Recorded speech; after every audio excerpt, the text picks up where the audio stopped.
And we're joined by Dan Albas, the Conservative candidate for Central Okanagan-Similkameen-Nicola. Thanks for coming in. No, thank you, Kent.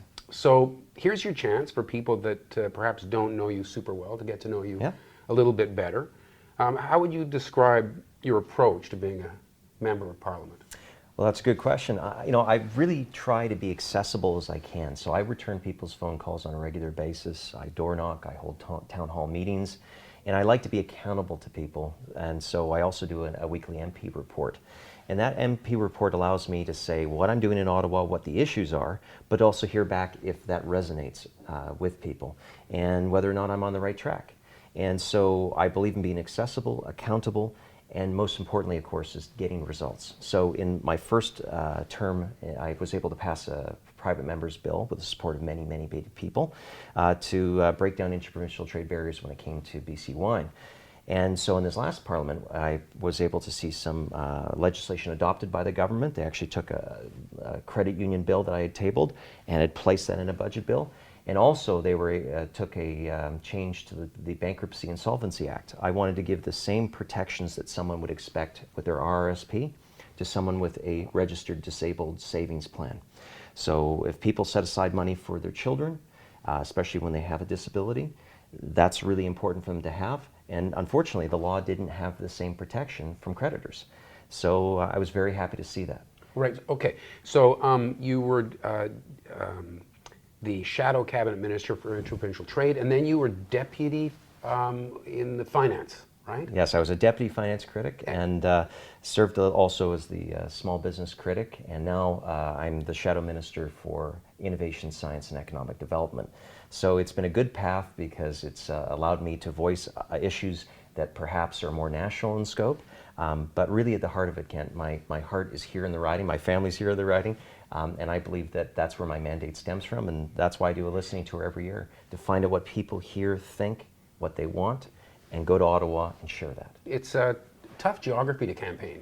I mean, Yes. you probably put on a few miles. Are you knocking on doors? There's a lot of, you got to go a long way to find a door in parts of your ride. You're right, but again, there is an urban element obviously with Kelowna, and there's rural areas like Logan Lake, like Carameus, Princeton, and whatnot. But it's really up to the member of Parliament to be able to represent all areas, and that's why I spend so much time listening and speaking with people on what they care about. And to tell you the truth, there's lots of things that people agree about. For example, many people here in urban areas want to see more infrastructure for charging electric cars. That's an important step.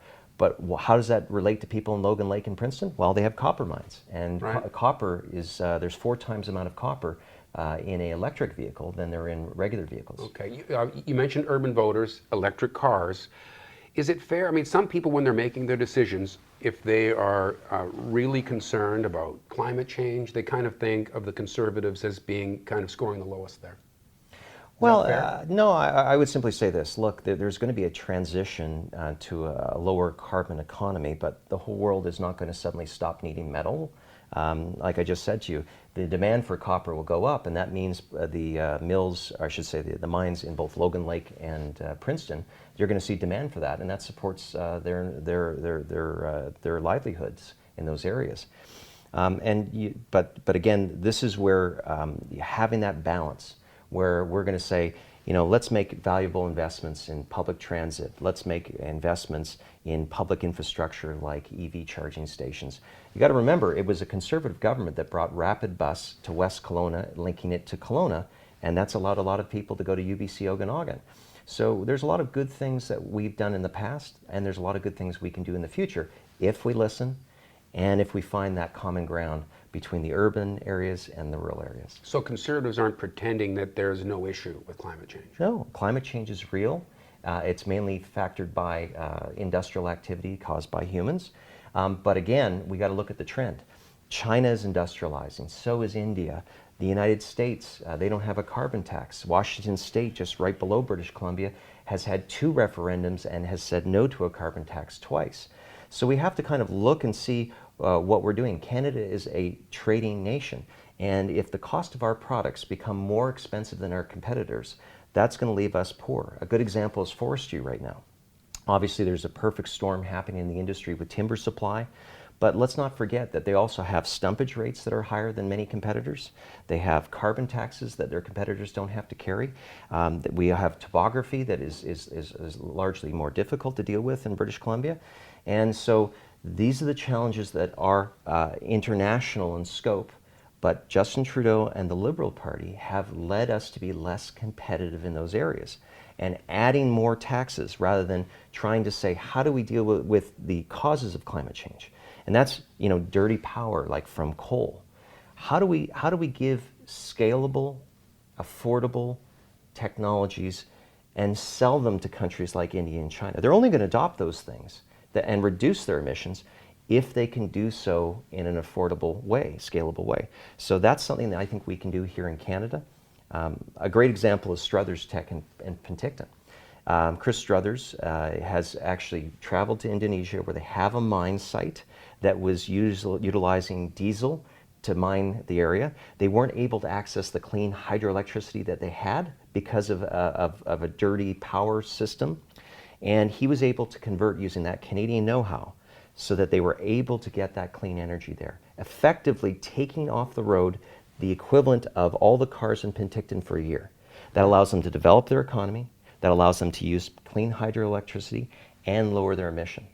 That's how we're going to tackle climate change. And it's by using Canadian know-how and selling products and services that the world needs. When you knock on a door, Yes.